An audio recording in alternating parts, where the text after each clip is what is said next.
Many of my patients make a comment to me and they say, I have no time to sleep. I'm too busy. I have people to take care of. And that ties into the question of what happens to caregivers and particularly first responders. Who's taking care of the people who are caring for other people? And this is quite relevant in the present circumstances when we are talking about an epidemic and potentially a lot of people getting sick and needing to be taken care of. But who's going to take care of the people who will be taking care of people? And the answer often is no one. So there is no one to take care of you if you have the responsibility of taking care of other people. And if you're a first responder, you're a paramedic, you work for a police department, you're in the military, you're a fireman, or I should say a fire person, firefighter. So if you are responsible for helping people out either in an emergency or on a daily basis, having to take care of people in your own environment, at home, in a hospital, in a school, in an office, providing care to other people, who is taking care of you? And then that, unfortunately or fortunately, that responsibility goes back to you. You have to take care of yourself. You have to recognize that if you don't take care of yourself, then all those people you are responsible for are going to suffer. But what's going to happen when you get sick? You can't man up and prevent yourself from getting sick. You will suffer the consequences of that. So if that is the situation, you have knowingly, not knowingly, intentionally or unintentionally been placed in a situation where you have the responsibility of caring for other people or taking care of situations that are considered emergencies.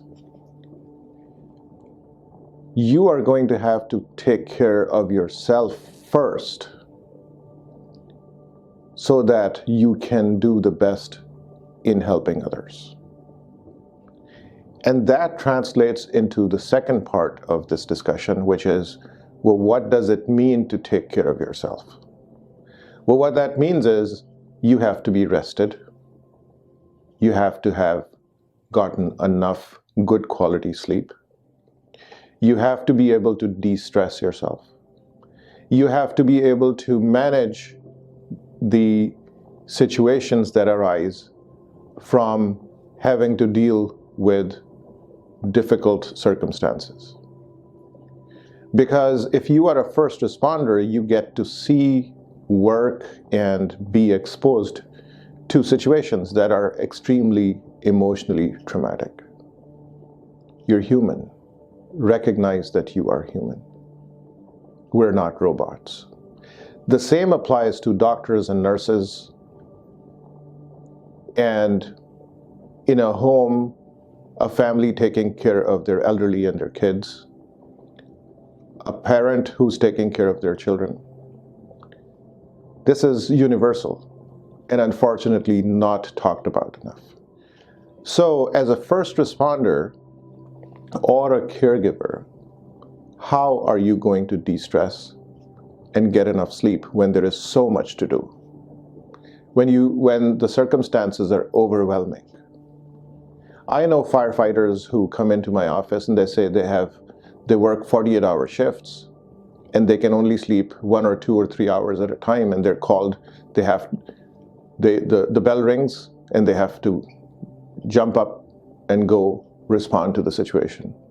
They don't get to sleep much. 2 days, 3 days in a row. Well, what's going to happen to them?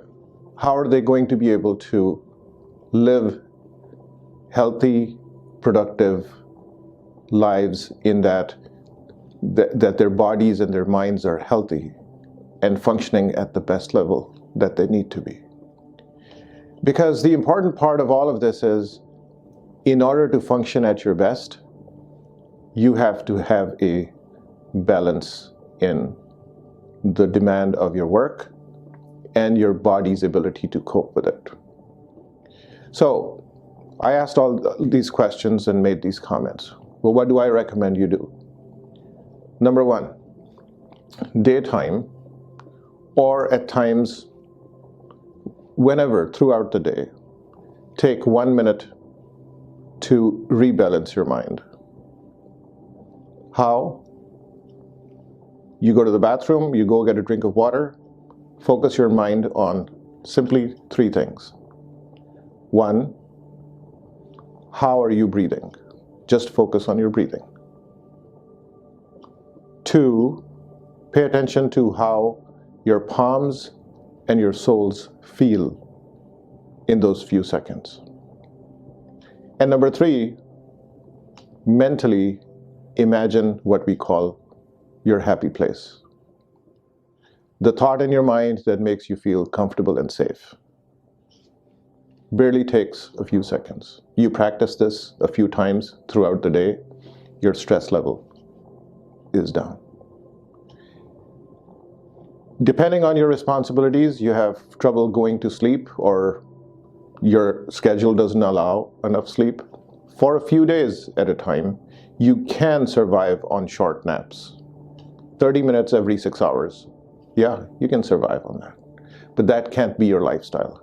You can't do that forever.